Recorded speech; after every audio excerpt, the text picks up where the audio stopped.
মুহাম্মাদুর রাসূলুল্লাহ সাল্লাল্লাহু আলাইহি ওয়াসাল্লাম। আলহামদুলিল্লাহি রাব্বিল আলামিন ওয়াসসালাতু ওয়াসসালামু আলা আশরাফিল আমবিয়াল মুরসালিন ওয়া আলা আলিহি ওয়া আসহাবিহি আজমাইন। সুবহানাকা লা ইলমা লানা ইল্লা মা 'আল্লামতানা ইন্নাকা আনতাল আলিমুল হাকীম ওয়া মা তাওফীক ইল্লা বিল্লাহ। হাসবুনাল্লাহু ওয়া নি'মাল ওয়াকিল নি'মাল মাওলা ওয়া নি'মান নাসীর। রব্বি জিদনি ইলমা রব্বি ইশরাহ লি সাদরি ওয়া ইয়াসসির লি আমরি ওয়াহলুল উকদাতাম মিন লিসানি ইয়াফকাহু কওলি।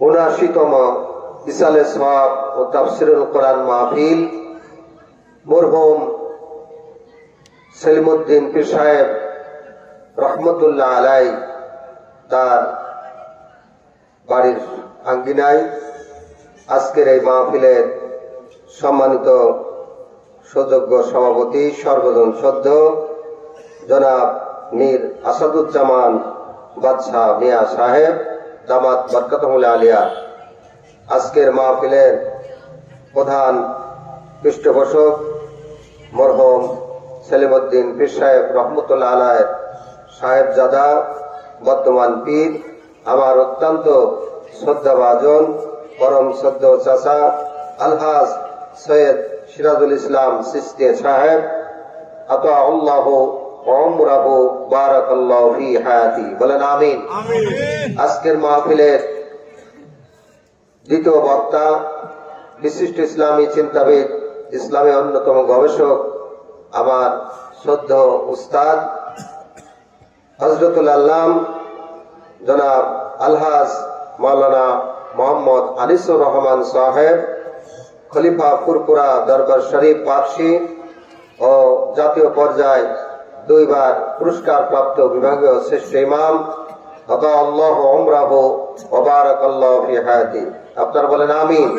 আজকের মাহফিলের বিশেষ বক্তা কুমারী নূরবাগ জামে মসজিদের খতিব হাফেজ মাওলানা মাসুদুর রহমান সোনা মিয়া সাহেব মাদাজিল্লাহুল আলী। আজকের মাহফিলের মঞ্চে উপস্থিত হযরত উলামা ইকরামগণ, সামনে বিষ্ট দিনদার ইমানদার মুসলিম ভাইরা, পর্দার আড়ালে অবস্থিত আমার সম্মানীয় মা বোনেরা মেয়েরা, সকলের প্রতি আমার আন্তরিক সালাম ও মোবারকবাদ। আসসালামু আলাইকুম ওয়া রাহমাতুল্লাহি ওয়া বারাকাতুহু ওয়া মাগফিরাতুহু। সবাই কেমন আছেন? আলহামদুলিল্লাহ আলা কুল্লি হাল। আল্লাহর অসীম দয়ায়, আল্লাহর দেয়া শ্রেষ্ঠ নিয়ামত এই কোরআনুল কারীমের মাহফিলে আল্লাহ পাক, স্বয়ং আল্লাহ পাক নিজে বাছাই করে এই কোরআনের মাহফিলে আসার তৌফিক দান করেছেন, তারাই আসতে পেরেছে, ঠিক না ভাই? যারা কোরআনের মাহফিলে আসে তারা কার বাছাই করা বান্দা? আল্লাহর বাছাই করা বান্দা। যারা আসতে পারে না তারা আল্লাহর বাছার মধ্যে পড়ে নাই, তারা নিয়ত করেন নাই, আল্লাহ তাদেরকে তৌফিক দান নাই। সেই মানুষের ভিতর থেকে ফারেক করে আল্লাহ আমাদেরকে পছন্দ করে রহমত দিয়ে বরকত দিয়ে এই মাহফিলে আসার তৌফিক দান করলেন। আমরা সকল বলি আলহামদুলিল্লাহ। আর একটু জোরে বলেন আলহামদুলিল্লাহ। দরুদ সালাম পাঠ করছি বিশ্ব মানবতার মুক্তির দিশারি, সর্বযুগের সর্বকালের সর্বশ্রেষ্ঠ মহামানব মহানবী মহান নেতা বিশ্ব নবী আহমদ মুহাম্মদ মুস্তাফা জনাবে মুহাম্মদ রাসূলুল্লাহ সাল্লাল্লাহু আলাইহি ওয়াসাল্লাম। সম্মানিত হাজিরিন, আমরা আল্লাহর শুকরিয়া আদায় করব, কারণ আল্লাহর শুকরিয়া আদায় করলে আল্লাহ নিয়ামত বাড়িয়ে দেন। সুবহানাল্লাহ বলবেন না? আল্লাহ বলছেন লা ইন শাকারতুম লাযীদান্নাকুম ওয়া লা ইন কাফারতুম ইন্না আযাবি লাশাদীদ। আল্লাহ রাব্বুল আলামিন বলেন লা ইন শাকারতুম, যদি তোমরা আমার শুকরিয়া আদায় করো, আমার প্রশংসা যদি আদায় করো, আলহামদুলিল্লাহ যদি তেলাওয়াত করো, লাযীদান্নাকুম, তাহলে আমি রব্বুল আলামিন অবশ্যই তোমাদের আরো পুরস্কার বাড়িয়ে দেব। ওয়া লা ইন কাফারতুম, যদি অকৃতজ্ঞ হও, নাফরমানি করো, আমার কৃতজ্ঞতা যদি আদায় না করো, আলহামদুলিল্লাহ যদি আদায় না করো, তাহলে তোমাদের জন্য রয়েছে জাহান্নামের কঠিন শাস্তি। বলেন নাউযুবিল্লাহ। যতগুলি কারণে মানুষ আল্লাহর জান্নাতে যাবে তার মধ্যে একটি বৃহত্তম কারণ হচ্ছে সুখে দুঃখে সর্বস্থায় আল্লাহর নামে শুকরিয়া আদায় করা, আলহামদুলিল্লাহ বলা। আর যতগুলি কারণে মানুষ জাহান্নামের মধ্যে যাবে তার মধ্যে একটি বৃহত্তম কারণ হচ্ছে অকৃতজ্ঞ হওয়া, নাফরমানি করা, আল্লাহর শুকরিয়া আদায় না করা। যারা বলেন ঠিক কিনা? আমার ভাইরা, আমাদের সকল মানুষের পিতা হযরতে আদম আলাইহিস সালামকে যখন আল্লাহ তৈরি করলেন, তাফসীরে পায়জাবি শরীফের মধ্যে আসছে, জান্নাতের মধ্যে যখন রাখলেন, আদম আলাইহিস সালামের জীবনের সর্বপ্রথম যে কথা, যে কথা মুখ দিয়ে জবান দিয়ে বের হয়েছিল, আদম আলাইহিস সালাম জান্নাতের মধ্যে সর্বপ্রথম যে কথা বলেছিলেন সেটি হচ্ছে আলহামদুলিল্লাহ। বলেন সুবহানাল্লাহ।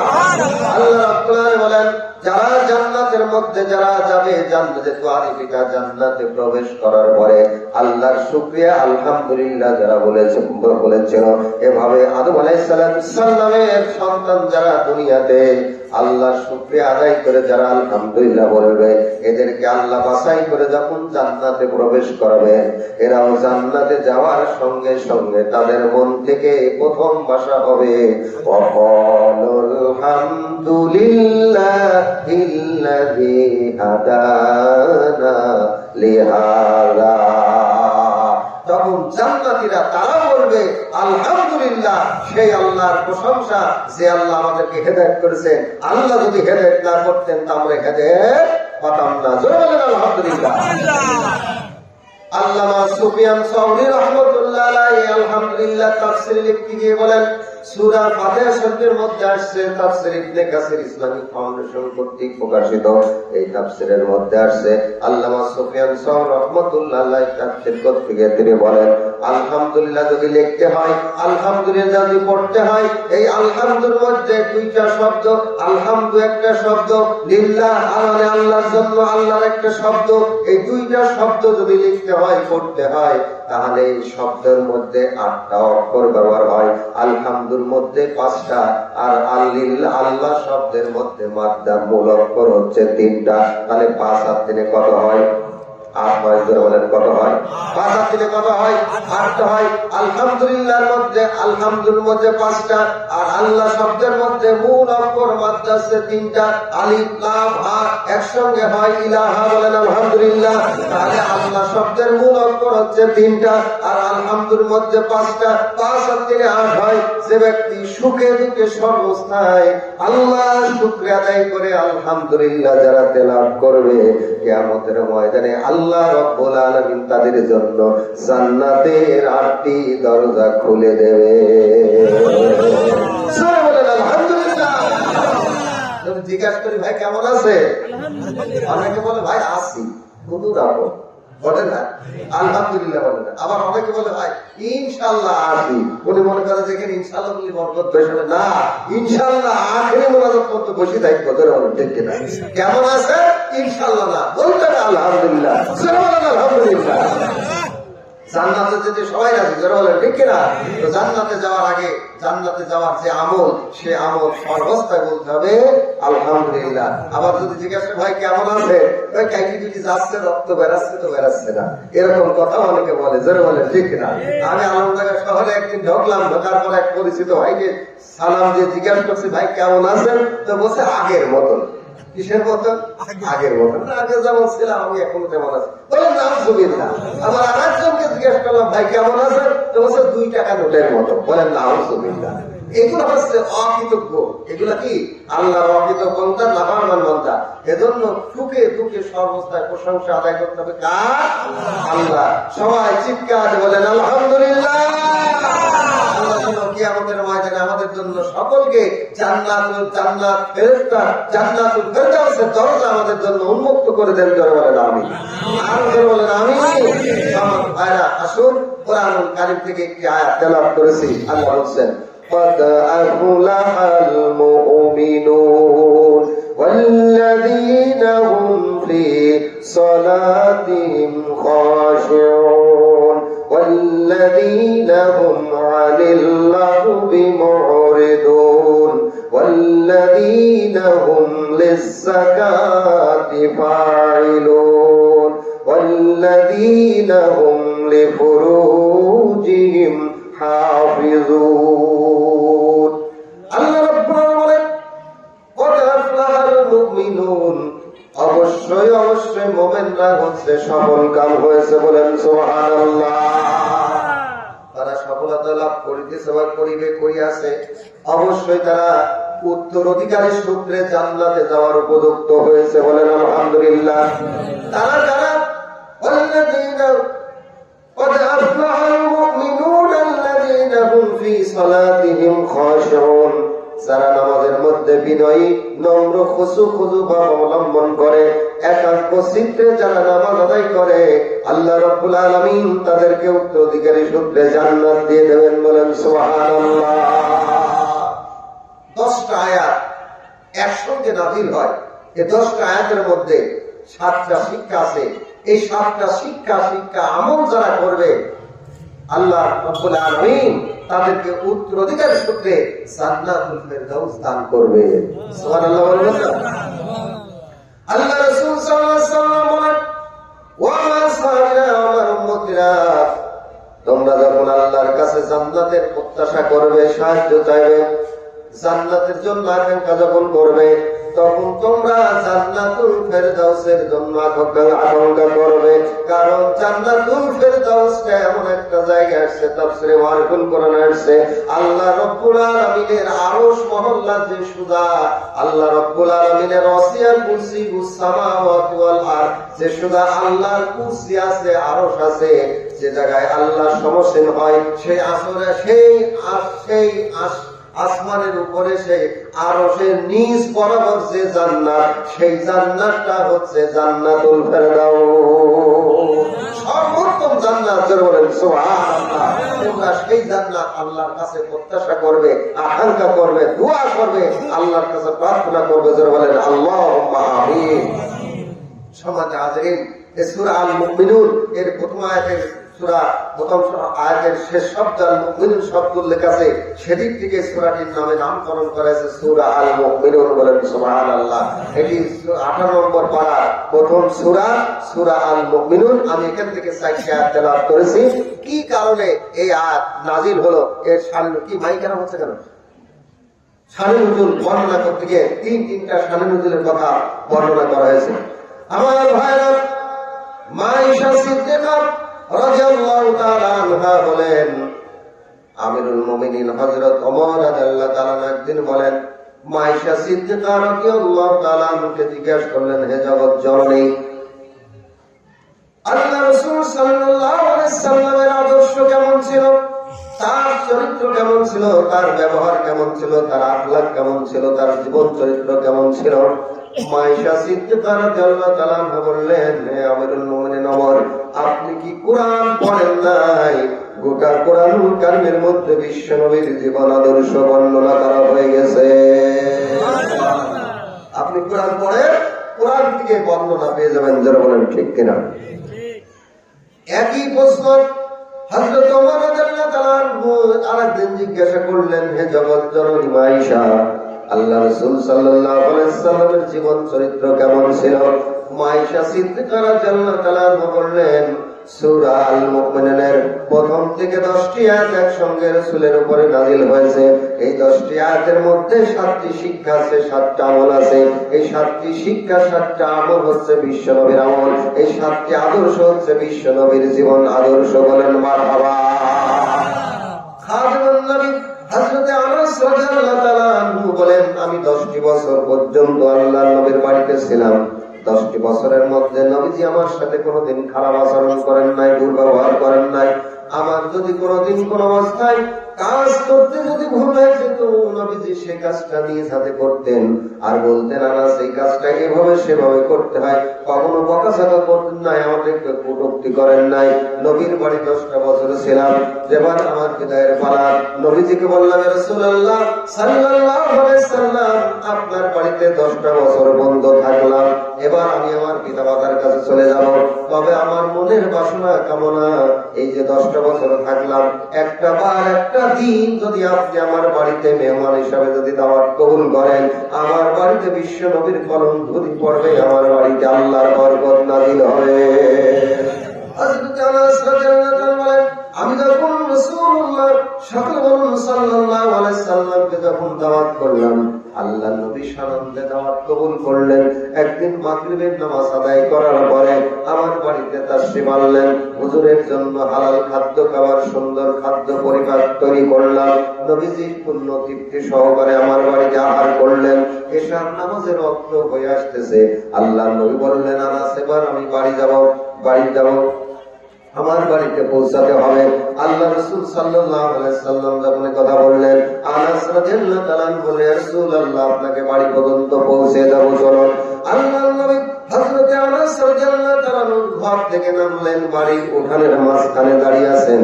হযরত আনাস রাদিয়াল্লাহু তাআলা বলেন, সেই সময় আমি ঘর থেকে নামতেছি, আর আমার সেই দিন ছিল আকাশে পূর্ণিমার চাঁদ। কি সুন্দর চাঁদের আলো যেন কিরণ দিতে থাকে। পূর্ণিমার চাঁদের রাত্রে আল্লাহ রাসূল সাল্লাল্লাহু আলাইহি সাল্লাম যখন আমার বাড়ির উঠানের মাঝখানে দাঁড়িয়ে আছে, আমি লক্ষ্য করে দেখলাম আনাস বলতেছে, আমার বৃদ্ধা বুড়িমা উঠানের এক প্রান্তে দাঁড়িয়ে দাঁড়িয়ে আল্লাহ রাসূল সাল্লাল্লাহু আলাইহি সাল্লামের চেহারা মোবারকের দিকে বারবার তাকিয়ে দেখে, পা থেকে মাথা পর্যন্ত বারবার তাকিয়ে দেখতে থাকে। আর ওই দিন ছিল আকাশে পূর্ণিমার চাঁদ, ওই আকাশের চাঁদের দিকে একবার তাকায়, আবার রাসূলুল্লাহ সাল্লাল্লাহু আলাইহি সাল্লামের চেহারার দিকে একবার তাকায়। হযরত আনাস বলতেছে, আমার মা একবার নবীজির চেহারার দিকে তাকায়, আবার পূর্ণিমার চাঁদের দিকে একবার তাকায়। বারবার এই তাকানো থেকে আমার মনের মধ্যে জানার প্রশ্ন জাগ্রত হলো, জানার কৌতূহল হলো। আনাস বলতেছে, আমি আমার মার কাছে যে বললাম, মা তুমি একবার বিশ্ব নবী মুহাম্মদ রাসূলুল্লাহ সাল্লাল্লাহু আলাইহি সাল্লামের চেহারার দিকে একবার তাকাও, আবার পূর্ণিমার চাঁদের দিকে তাকাও, তার কারণ কি? হযরত আনাস রাদিয়াল্লাহু তাআলা বললেন, আমি যখন আমার মাকে প্রশ্ন করলাম, আমার মা বলল, বাবা আনাস শুনে রাখো, জেনে রাখো, আমি একবার রাসূলুল্লাহ সাল্লাল্লাহু আলাইহি সাল্লামের চেহারার দিকে একবার তাকাই, আর আকাশের ওই পূর্ণিমার চাঁদের দিকে তাকাই। ওই আকাশের পূর্ণিমার সেই চাঁদ, যে চাঁদ আল্লাহ রাসূল সাল্লাল্লাহু আলাইহি সাল্লামের আঙ্গুলের ইশারায় চাঁদ দ্বিখণ্ডিত হয়ে গিয়েছিল। বলেন সুবহানাল্লাহ। আবার আল্লাহ রাসূলের হাতের আঙ্গুলের ইশারায় মুজিজা হিসাবে আল্লাহর কুদরতে চাঁদ আবার জোড়া লেগে গিয়েছিল। জোড়া লাগলেও ওই চাঁদের মাঝখান থেকে একটা ফাটল চিহ্ন দাগ এখনো পর্যন্ত রয়ে গেছে। যারা বলেন ঠিক কিনা? কিয়ামত পর্যন্ত চাঁদের মধ্যে ফাটল দাগ থেকে যাবে, নবীজির মুজিজা ধ্বংস হবে না। যারা বলেন সুবহানাল্লাহ। হযরত আনাস রাদিয়াল্লাহু তাআলা বলতেছেন, আমি আমার মাকে যখন প্রশ্ন করলাম, মা তুমি একবার হুজুরের চেহারার দিকে একবার তাকাও, আবার পূর্ণিমার চাঁদের দিকে একবার তাকাও, তার কারণ কি? তখন আনাস রাদিয়াল্লাহু তাআলা বলতেছেন, আমার মা বলল, বাবা আনাস শুনে রাখো, জেনে রাখো, আমি নবীজির চেহারার দিকে একবার তাকাই, আবার পূর্ণিমার চাঁদের দিকে একবার তাকাই। ওই পূর্ণিমার চাঁদের দিকে তাকিয়ে দেখলাম চাঁদের মাঝখান থেকে একটা ফাটল কলঙ্কের দাগ দেখতে পেলাম, কিন্তু আল্লাহ রাসূল সাল্লাল্লাহু আলাইহি সাল্লামের জীবনের সাথে, শরীরের সাথে, তার জীবন আদর্শের সাথে কোন ধরনের কলঙ্কের দাগ দেখতে পেলাম না। সুবহানাল্লাহ। চাঁদের কলঙ্ক দাগ আছে, কিন্তু বিশ্ব নবীর কোন দাগ নাই। যারা বলেন সুবহানাল্লাহ। এজন্য কবি বলেন, সব মানুষের সেরা মানুষ নবীজি আমার। বলেন সবাই, সব মানুষের সেরা মানুষ নবীজি আমার। নূরের বাতি দাও জেলে দাও, নূরের বাতি দাও জেলে দাও হৃদয়ে আমার। সব মানুষের সেরা মানুষ নবীজি আমার। সব মানুষের সেরা মানুষ নবীজি আমার। আল্লাহুম্মা সাল্লি আলা সাইয়্যিদিনা মাওলানা মুহাম্মদ ওয়া আলা আলি সাইয়্যিদিনা শাফিঈনা মুহাম্মদ। বলেন আলহামদুলিল্লাহ। আল্লাহ রাব্বুল আলামিন قد أفلح المؤمنون الذين هم في صلاتهم خاشعون। আল্লাহ রাব্বুল আলামিন বলেন অবশ্যই মুমিনরা সফলতার মধ্যে সফলতা লাভ করেছে বা কবিরা ওই সমস্ত মুমিনরা যারা দুনিয়াতে 5 ওয়াক্ত সালাত আদায় করে, নামাজের মধ্যে খুশু ভাব অবলম্বন করে, ধীর স্থির করে, মনোযোগ আকর্ষণ করে, একমাত্র কেবলমাত্র আল্লাহকে হাজির নাজির ভেবে আল্লাহকে ভয় করে তারা নামাজ আদায় করে। যারা বলেন ঠিক কিনা? কিন্তু আমরা দেখি নামাজ পড়ার সময় মানুষ নড়াচড়া করে, ডান দিকে বাম দিকে পিছন দিকে সামনের দিকে তাকাতাকি করে, নড়াচড়া করে, নামাজের মধ্যে নানান ধরনের বাজে খেয়াল করে। যারা বলেন ঠিক কিনা?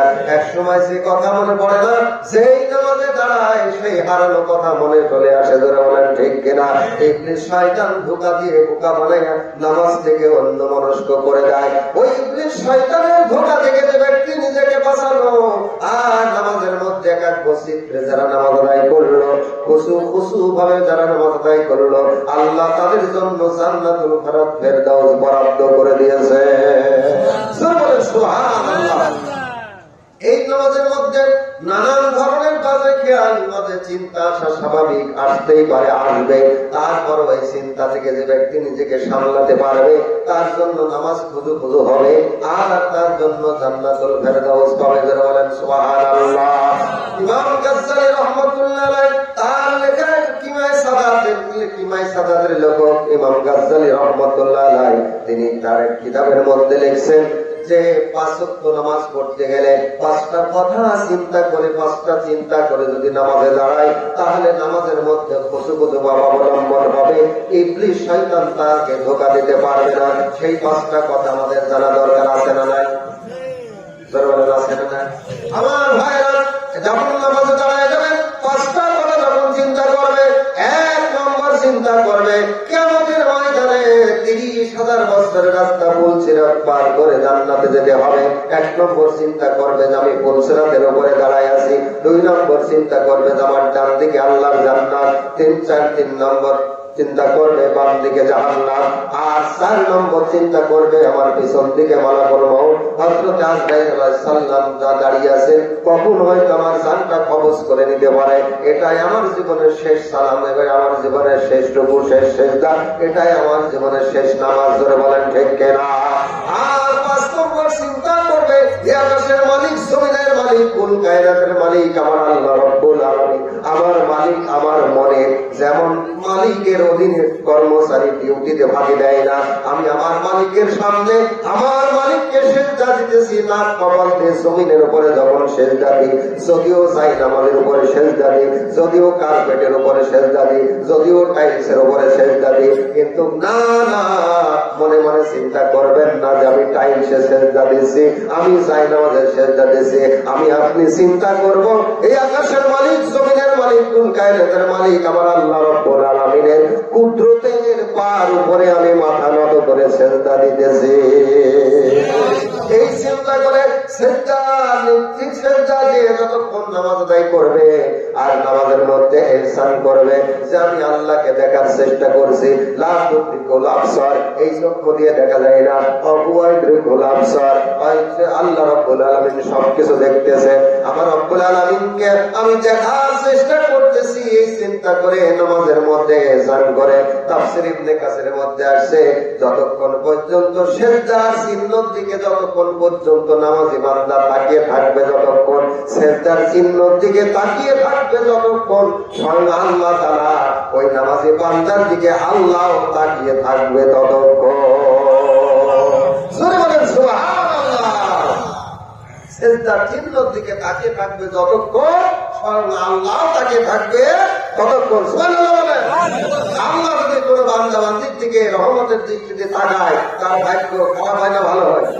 ভালো হয় কিনা? অবশ্যই ভালো হয়। বলে ঠিক কিনা? এইভাবে যদি সালাত আদায় করা হয় তাহলে নামাজের মধ্যে খুশু ভাব অবলম্বন হয়, নামাজের মধ্যে একাগ্র চিত্রে নামাজ হয়। আর এই ব্যক্তি নামাজ এমন পড়ার কারণে আল্লাহ পাক বলছেন তাকে উত্তরাধিকারী সূত্রে জান্নাত দেওয়া হবে। আমার ভাইরা বিশ্বনবী জনাব মুহাম্মদ রাসূলুল্লাহ সকল বলুন সাল্লাল্লাহু আলাইহি সাল্লাম বলেন as-salatu khamsa al-jumu'atu al-jumu'ah রমাদান ইলা রমাদান। পাঁচ ওয়াক্ত নামাজের দৃষ্টান্ত বর্ণনা করতে গিয়ে বলেন দৈনিক যদি কেউ পাঁচ ওয়াক্ত নামাজ যদি আদায় করে, ফজর জোহর আসর মাগরিব ঈশা পাঁচ ওয়াক্ত যদি নামাজ আদায় করে, এক শুক্রবার থেকে আর শুক্রবার পর্যন্ত যারা দৈনিক পাঁচ ওয়াক্ত নামাজ পড়বে, একটা সপ্তাহ সগীরা গুনাহ কাদা নামাজ পড়ার কারণে আল্লাহ তাআলা মাফ করে দেবে। আমার ভাইরা শুধু তাই না, আল্লাহর নবীজি বলেন একটা সপ্তাহে যে পরিমাণ গুনাহ পাপ আল্লাহ রাব্বুল আলামিন মাফ করে দেন, সেই পরিমাণ সওয়াব তার আমলনামায় আবার লেখা হয়ে যায়। বলেন সুবহানাল্লাহ। আমার ভাইরা নবীজি বলেন রমাদান রমাদান, পাঁচ ওয়াক্ত নামাজের দৃষ্টান্ত বর্ণনা করতে গিয়ে বলেন, ফজিলত বর্ণনা করতে গিয়ে বলেন এক রমজান মাস থেকে আর রমজান মাস পর্যন্ত একটা বছর যারা দৈনিক পাঁচ ওয়াক্ত নামাজ আদায় করবে, একটা বছরের সগীরা গুনাহ নামাজ পড়ার কারণে আল্লাহ মাফ করে দেবে। সুবহানাল্লাহ। খারাপ লাগছে না? ভালো লাগছে? আমার ভাইরা বিশ্বনবী বলেন একটা বছরে যে পরিমাণ গুনাহ, যে পরিমাণ পাপ আল্লাহ মাফ করে দেন, সেই পরিমাণ সওয়াব নাকি তার আমলনামায় লেখা হয়ে যায়। বলেন সুবহানাল্লাহ। এই নামাজ নামক ইবাদতকে আল্লাহ রাব্বুল আলামিন দুনিয়ায় নাযিল না করে আল্লাহ পাক তার নবীকে আরশ মহল্লায় দাওয়াত দিয়ে স্পেশাল হিসাবে বান্দার সাথে আল্লাহর যোগাযোগ করার জন্য নামাজ নামক ইবাদতকে আল্লাহ দান করেছিলেন। বলেন সুবহানাল্লাহ। আমার ভাইরা লিনুরিয়াহু মিন আয়াতিনা, আল্লাহ তাআলা বলেন আমি আমার নবীকে অসংখ্য নিদর্শন দান করেছিলাম। আল্লাহ রাসূল সাল্লাল্লাহু আলাইহি সাল্লাম যখন আল্লাহর দরবারে চলে গেলেন, সিদরাতুল মুনতাহা পার হয়ে আল্লাহর আরশ পর্যন্ত যখন পৌঁছে গেলেন, আল্লাহর নবী আরশ মহল্লায় যখন উঠতেছেন, নবীর পায়ে জুতা ছিল।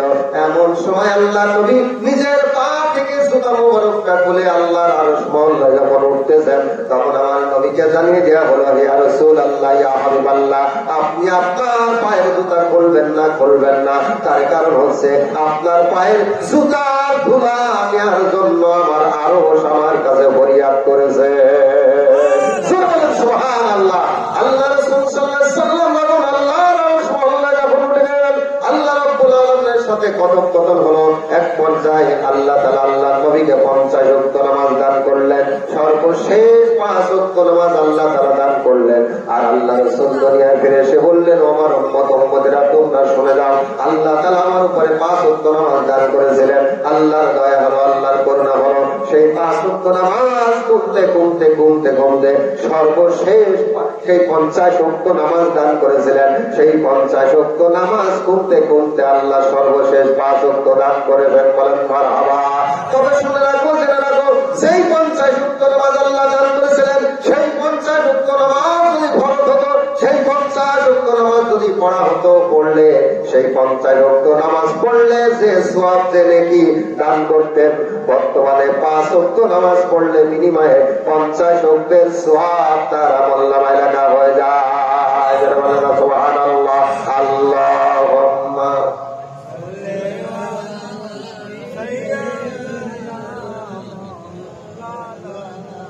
ওয়া আলা আলি সাইয়্যিদিনা মাওলানা মুহাম্মদ। আল্লাহ রহমতের বাড়ি ধারা পড়ছে।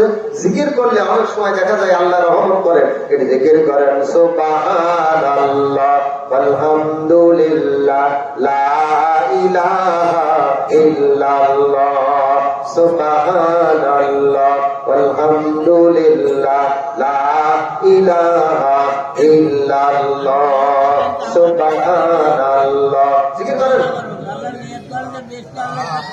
আল্লাহ থামাই দেন, জিকির করেন সুবহানাল্লাহ আলহামদুলিল্লাহ লা ইলাহা ইল্লাল্লাহ। আর বলে সুবহানাল্লাহ আলহামদুলিল্লাহ